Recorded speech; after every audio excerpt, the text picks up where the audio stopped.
बिस्मिल्लाहिर्रहमानिर्रहीम फ़ज़क्किर इन नफ़अतिज़ ज़िक्रा। Dear second year students, today we are going to start our lecture on osmoregulation in freshwater environment and the osmoregulation in the terrestrial environments. Today we are going to discuss the process of osmoregulation in the freshwater environment and the osmoregulation in the terrestrial environment. आज के इस lecture में हम पढ़ेंगे कि किस तरह से फ्रेश वाटर इन्वायरमेंट में ओस्मो रेगुलेशन का मेकनिज़म जो है वो मुकम्मल होता है और इसी तरह से टेरेस्ट्रियल इन्वायरमेंट में जो पाए जाने वाले ऑर्गेनिज़म्स हैं वो किस तरह से अपनी बॉडी को ओस्मो रेगुलेट करते हैं। अगर देखा जाए fresh water environment is an environment which has more water content means the freshwater environment is actually an hypotonic environment.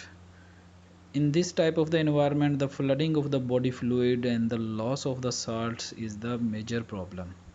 अगर देखा जाए तो फ्रेश वाटर इन्वायरमेंट वो इन्वायरमेंट में है जिसमें पानी के मालिक्यूल्स की मिकदार ज़्यादा होती है, तो ऐसी सूरत में बॉडी के अंदर पानी के मालिक्यूल्स की एंट्री होती है जिससे बॉडी फ्लूइड में पानी के मालिक्यूल्स की इजाफी मिकदार हो सकती है, जिसको हम फ्लडिंग ऑफ बॉडी फ्लूइड कहते हैं। और क्योंकि ये एक्सटर्नल इन्वायरमेंट में पानी के मालिक्यूल्स की मिकदार ज़्यादा है, बॉडी के इंटरनल इन्वायरमेंट्स की निस्बत से एक्सटर्नल इन्वायरमेंट को डाइल्यूट कहा जाएगा। तो ऐसी सूरत में लॉस ऑफ साल्ट्स जो है वो बॉडी से ये मेजर प्रॉब्लम है।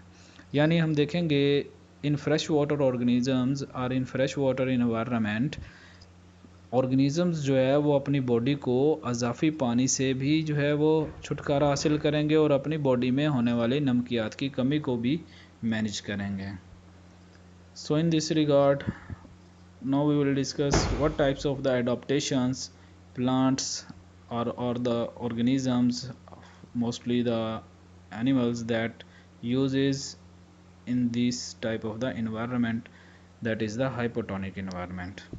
The first adaptation is the presence of contractile vacuole in the protozoa. यानी फ्रेश वाटर ऑर्गेनिजम्स को अगर हम देखें या फ्रेश वाटर इन्वायरमेंट को अगर हम देखें तो इसमें पाए जाने वाले जो प्रोटोजोआ हैं उनमें कॉन्ट्रैक्टाइल वैक्यूल जैसे कि पैरामीशियम में पाया जाता है, ये ओस्मो रेगुलेटरी फंक्शन प्ले करता है।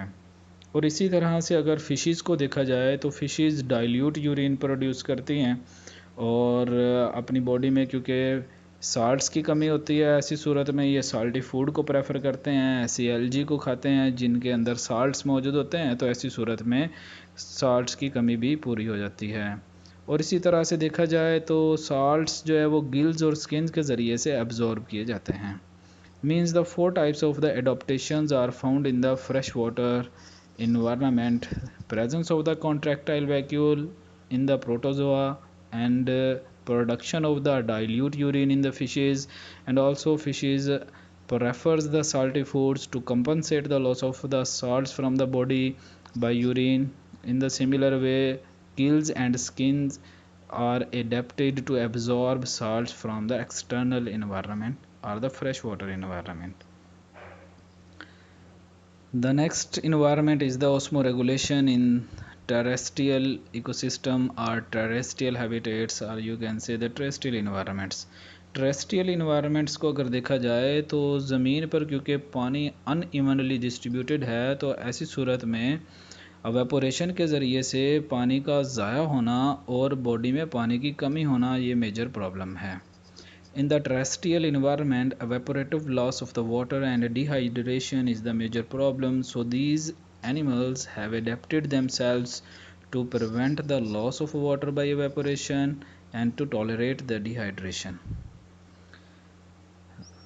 Now there are the adaptations that these organisms have adapted to live in the terrestrial environment. Number 1 is the waxy exoskeleton in the arthropods. Arthropods or the insects have waxy exoskeleton that prevents the evaporation of the water from their body. अगर पहली adoption को देखा जाए तो जो ज़मीन पर पाए जाने वाले ऑर्गेनिजम्स का ग्रुप जिसमें आर्थ्रोपोड्स यानी इंसेक्ट्स शुमार किए जाते हैं, इनकी बॉडी के बाहर इनका स्केल्टन मौजूद होता है जो इनकी बॉडी से एवेपोरेशन के ज़रिए से वाटर के लॉस होने को बचा देते हैं। इसी तरह से देखा जाए तो दूसरा ग्रुप रेप्टाइल्स का है जो ज़मीन पर पाए जाते हैं। ये अपनी बॉडी की एक्सटर्नल स्किन को डेड कैराटिनाइज्ड लेयर्स से कवर कर लेते हैं, ढक लेते हैं, जिसकी वजह से इनकी बॉडी पर भी पसीना नहीं आता और एवेपोरेशन से बॉडी से वाटर का लॉस नहीं होगा। Means the second adaptations in reptiles is the presence of dead keratinized skins that prevent the loss of water। और इसी तरह से देखा जाए तो टेरेस्ट्रियल हैबिटेट के जो एनिमल्स हैं they prefers the moist food to compensate the water shortage in their bodies because their environment is water deficient.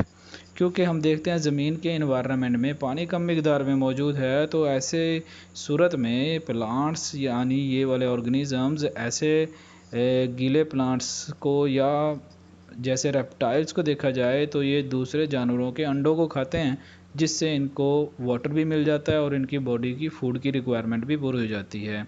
यानी मॉइस्ट फूड इन एनिमल्स को न सिर्फ पानी मुहैया करती है बल्कि इनकी भूख की कमी को भी पूरा कर देती है। In the similar way, the fourth adaptations that is found in these animals in the terrestrial environment is the metabolic and the behavioral adaptations।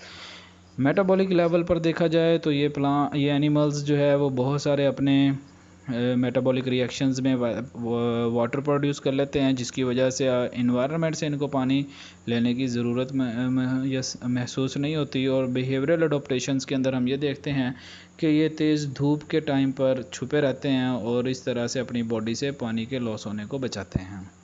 The fifth adaptations in the terrestrial habitat is the productions of the water by the digestions of the seeds that contains more carbohydrates, as for example in the kangaroo rat is found in the deserts that have a larger lower legs and the smaller forelegs।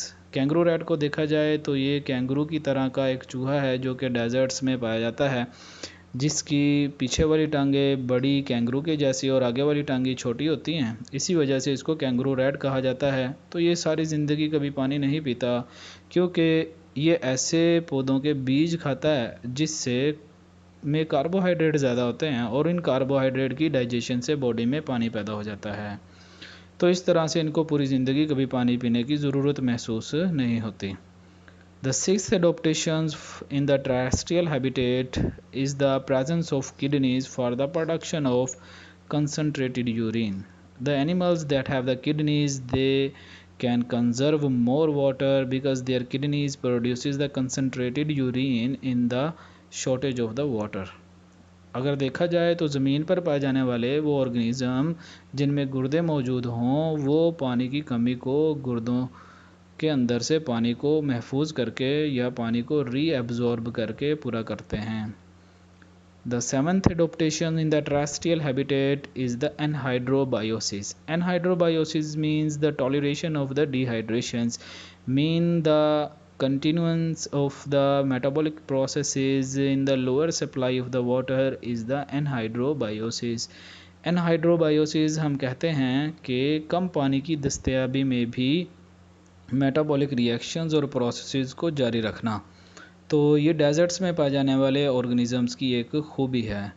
तो इसी तरह से हमने देखा ये 7 एडोप्टेशंस हैं जो terrestrial habitats में एनिमल्स एडॉप्ट करते हैं अपने आप को ऑस्मोरेगुलेट करने के लिए। Good luck and stay blessed.